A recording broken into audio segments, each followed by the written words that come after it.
হঠাৎ করে প্ল্যানিং হয়েছিল একটু ঘুরতে বেরোবো, তাই রেডি হতে বসে গেছি। দিনের বেলা বেরোচ্ছি, তাই একটু সানস্ক্রিন আর হালকা ফাউন্ডেশন, শেষে কাজল লিপস্টিক দিয়ে একটু সেজে নিয়ে বেরিয়ে গেছি। আমি, আমার এক বান্ধবী, দিদি আর দিদির ছেলে। অদ্ভুত ব্যাপার কি জানো তো, দিদির ছেলেকে আমরা ভাই বলে ডাকি। যাই হোক, গিয়েছিলাম নৈহাটি নাইস পার্কে। এই যে এখন আমি নাইস পার্কে প্রবেশ করছি। এখানে প্রবেশ মূল্য মাত্র 50 টাকা। তো 50 টাকা দিয়ে টিকিট কেটে আমরা নাইস পার্কে ঢুকে গেছি। ঢুকে প্রথমেই যেটা চোখে পড়লো, প্রচুর মাছ, অ্যাকোয়ারিয়াম। তারপরে একটু এগোতেই দেখলাম এখানে রয়েছে একটা তাজমহলের ক্ষুদ্র সংস্করণ। তাই আমি ভাবলাম এটার সামনে একটু ভিডিওই বানিয়ে নেওয়া যায়। এছাড়াও এখানে বাচ্চাদের জন্য খেলার অনেক জায়গা ছিল।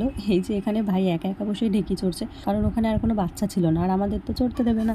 এরপর চারপাশটা ঘুরে দেখতে দেখতে আমাদের বড্ড খিদে পেয়ে গেছিলো, তাই আমরা বাড়ি থেকে একটু টিফিন নিয়ে গেছিলাম, সেটাই খেলাম।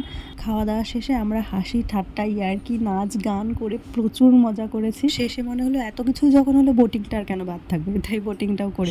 শেষে ভাই একটু গেম খেললো, তারপর আবার সবাই হাসি ঠাট্টা করতে করতে বাড়ি ফিরে এলাম।